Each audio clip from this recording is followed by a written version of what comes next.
นอนนอนนานอนนอนนอนนานานอนนอนนา เอาขอเสียงคนนอนหน่อยเด้อ ส่งแขกอาจารย์ส่งแขกเอาพอดเข่าเด้อพี่น้องเด้อคอยเข่าพอดค่อยๆเข่าจะเข่าแห้ง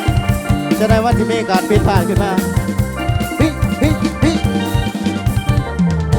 เอายาวอีหลายาว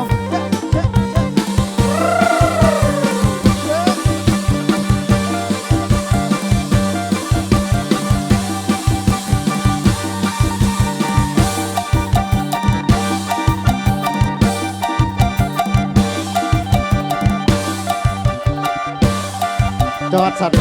เบิ้งเอาจากบาทก่อนนะ ยันบอลอดขึ้นนี่อยู่เด้อ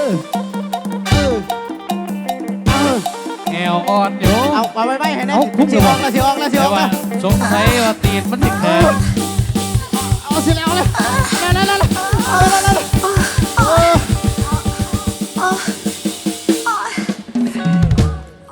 แล้ว เออ เดี๋ยว